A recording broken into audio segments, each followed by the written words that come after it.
I'd loaded my truck up to go down to Margaret River to do general deliveries, and I'd finished my first load and was heading back to Bunbury to load up again. But unfortunately, when I got to this certain patch of road that was corrugated and potholed, there was no weight on the back axle of my truck. And when I hit those potholes, I went sideways into the gutter and never came out. And I started to try and fight the steering wheel to get back up onto the road, but by then the cab of the truck was getting collected by the trees and I just got dragged further in. I remember the windscreen and the side window of the truck coming in at me, and I put my hands up to protect my face, and I ended up severing one tendon in the back of my hand and nicking another. And I also looked down and I noticed that my shin had gone, but my foot was still on the accelerator. And my first thought was turn the ignition off before there's an explosion.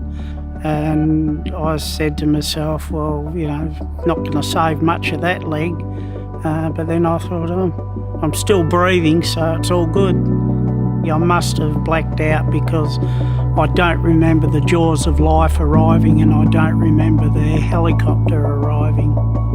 I remember being put onto the stretcher at the helicopter and they said to me, it's going to be very cramped in here and when we take off it's going to be very noisy. And then I knew nothing else till I woke up in intensive care in Royal Perth. My sister and brother-in-law were in the ward with me when I woke up, and I said to my brother-in-law, looks like you're going to have to call me Stumpy from here on in. The hardest part for me to accept through this whole process is the impact it's had on my family.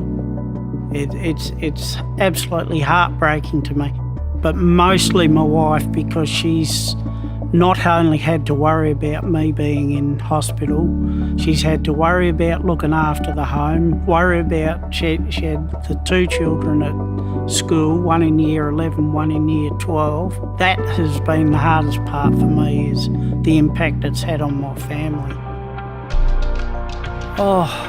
Honestly, I cannot thank anyone enough. There's just not the words to thank people like the RAC Rescue helicopter for the work they did.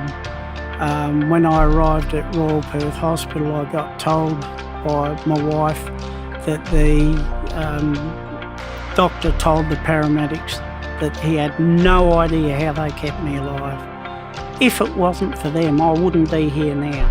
It chokes me up to think what could have been.